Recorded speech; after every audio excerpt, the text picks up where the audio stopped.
오늘 우리에게 주신 하나님의 말씀은 로마서 8장 12절에서 17절까지의 말씀입니다. 다 같이 화면을 보시면서 함께 읽겠습니다. 그러므로 형제자매 여러분, 우리는 빚을 지고 사는 사람들이지만 육신에 빚을 진 것이 아닙니다. 우리는 육신을 따라 살아야 할 존재가 아닙니다.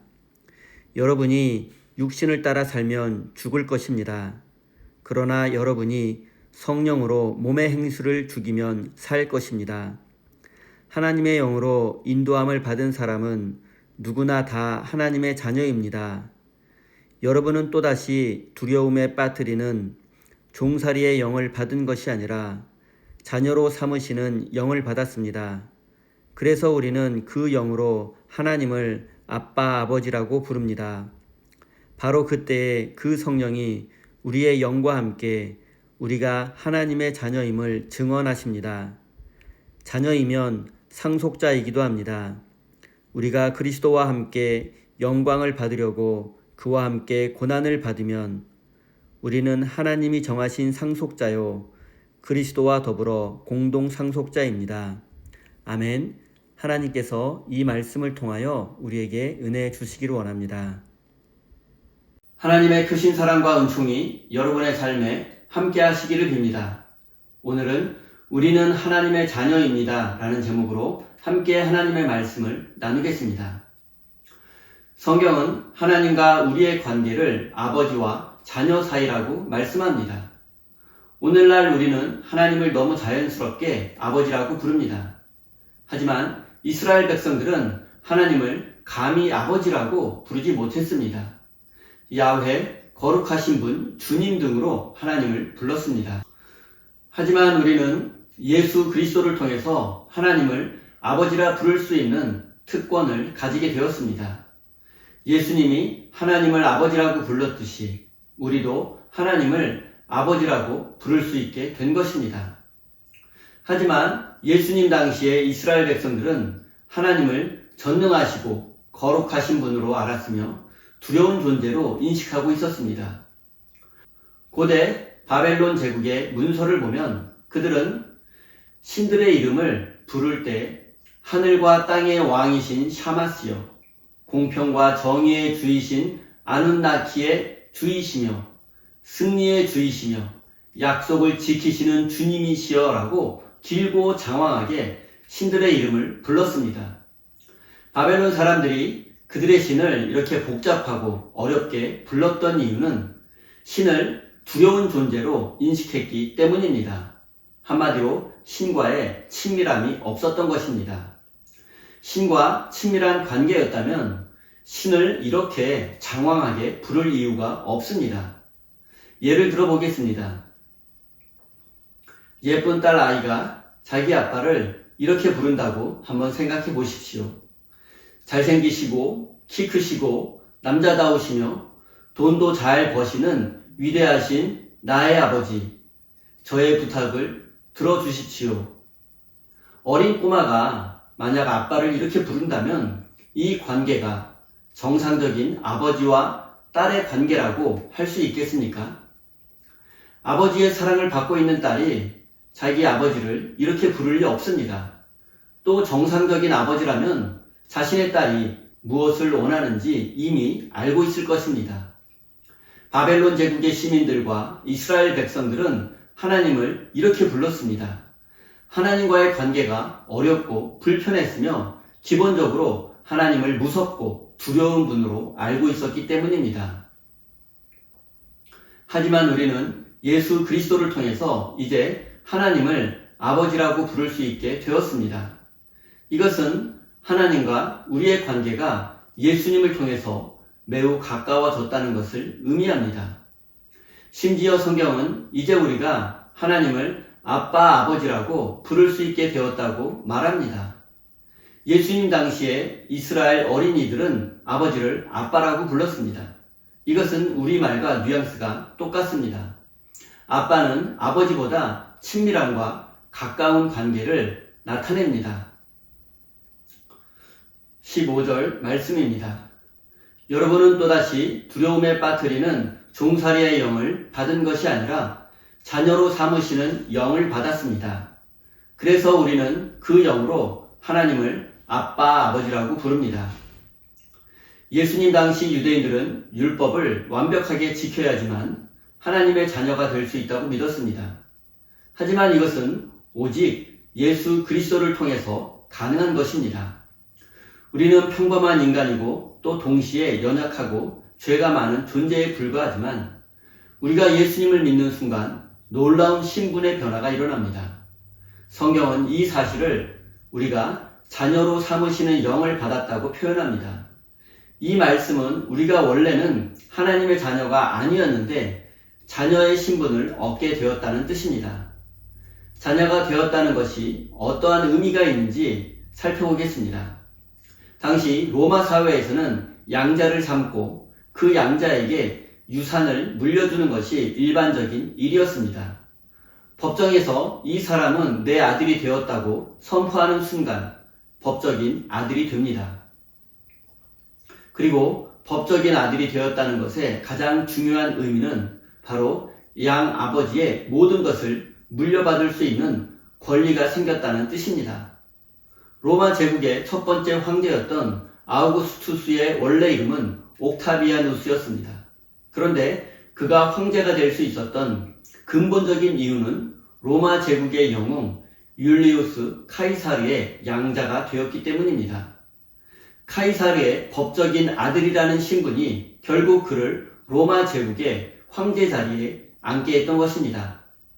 그리고 로마 제국의 전성기였던 오현제 시대의 황제들은 친아들이 없어서 양아들을 입양했고 그 양아들들에게 황제의 자리를 물려주었습니다. 이처럼 예수님 당시에 누군가의 양아들, 법적인 아들이 된다는 것은 아버지의 모든 것을 물려받을 수 있는 권리를 획득할 수 있다는 것을 의미했습니다. 그런데 우리가 하나님의 아들과 딸이 되었다는 사실을 어떻게 증명할 수 있습니까? 16절입니다. 바로 그때 그 성령이 우리의 영과 함께 우리가 하나님의 자녀임을 증언하십니다. 예수 그리스도를 믿는 순간 우리는 하나님의 자녀가 됩니다. 이것을 어떻게 확신할 수 있습니까? 우리가 하나님의 자녀가 되었다는 사실을 우리 안에 계신 성령님께서 증언해 주십니다. 성경은 우리가 종살이의 영을 받은 것이 아니라 자녀로 삼으시는 영을 받았다고 말씀합니다. 우리가 더 이상 죄의 종, 율법의 종이 아니라 하나님의 자녀가 되었다고 선포합니다. 종과 아들은 비교할 수 없는 근본적인 차이가 있습니다. 종의 마음에는 기본적으로 항상 두려움이 있습니다. 잘못하면 벌을 받기 때문입니다. 종은 일을 하다가 실수하거나 잘못하면 벌을 받거나 쫓겨납니다. 심한 경우는 죽음까지도 각오해야 합니다. 그러나 아들은 다릅니다. 아들은 잘못하고 실수해도 쫓겨나지 않습니다. 아들의 지위를 박탈당하지 않습니다. 단지 부모에게 미안할 뿐입니다. 이와 마찬가지로 우리는 하나님의 자녀가 된 이후에도 잘못하고 실수하고 크고 작은 죄를 짓기도 합니다. 그러나 그 전과는 죄의 무게가 다릅니다. 하나님의 자녀가 되기 전에는 죄의 문제는 죽느냐 사느냐 천국과 지옥의 문제였습니다. 하지만 이제는 하나님의 자녀답게 살지 못한 것에 대한 죄송함과 부끄러움이 있을 뿐입니다.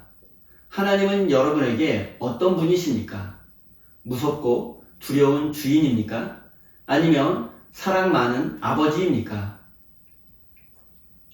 부모와 함께 살면서도 여전히 부모를 무서워하고 두려워한다면 자신이 괴로울 뿐만 아니라 그 부모도 안타까워 할 것입니다.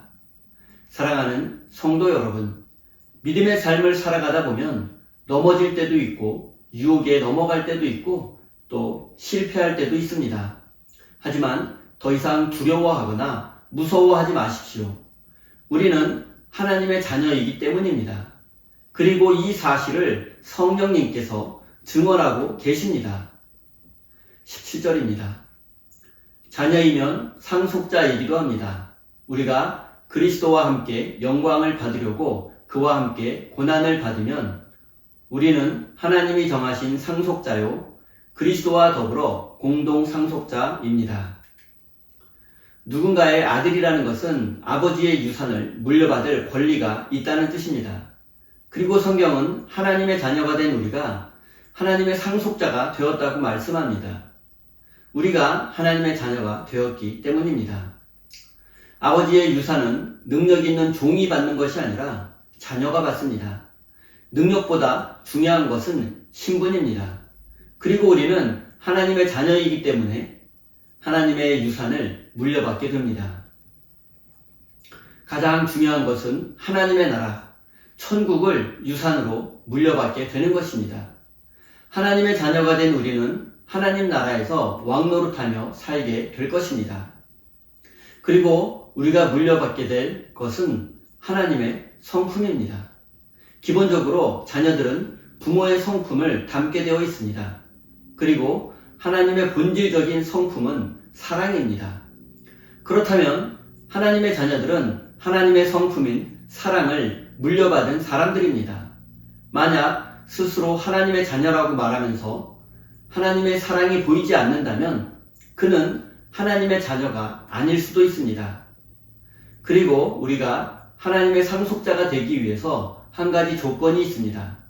그것은 바로 그리스도와 함께 고난을 받는 것입니다. 그리스도와 함께 고난을 당해야 그리스도와 함께 영광을 누릴 수도 있습니다. 어려운 시절에 함께 고난을 겪었다는 것은 매우 중요합니다. 그 고난을 통해서 한 몸이 되고 한 가족이 되고 하나가 될 수 있기 때문입니다. 가족 중에 누군가가 고난과 고통 가운데 있는데 그를 외면하고 아무런 도움을 주지 않는다면 과연 그를 진정한 가족이라고 할 수 있겠습니까? 우리가 하나님의 자녀가 되고 하나님의 가족이 되었다면 우리에게 반드시 믿음의 시련이 있을 것입니다. 또 세상 속에서 고난과 실패도 있을 것입니다. 하지만 우리는 혼자가 아닙니다. 성령님이 우리와 함께 하십니다. 우리를 지키시고 도와주시며 은혜를 베풀어 주십니다. 지혜와 용기를 주십니다. 사랑하는 성도 여러분, 우리는 예수 그리스도를 믿는 믿음을 통해서 하나님의 자녀가 되었고 하나님의 상속자가 되었습니다. 그리고 이제 우리는 하나님의 자녀답게 하나님의 상속자답게 거룩한 믿음의 삶을 살아내야 합니다. 그리고 성령님께서 우리를 도우실 것입니다. 사랑하는 우리 세인교회 성도 여러분, 하나님의 자녀답게 거룩한 삶을 살아내어 이 세상을 하나님의 나라로 만들어 가시는 예수님의 일꾼이 되시기를 예수님의 이름으로 간절히 축원드립니다. 우리 다 함께 주신 말씀 가슴에 새기며 기도의 자리로 나아가겠습니다.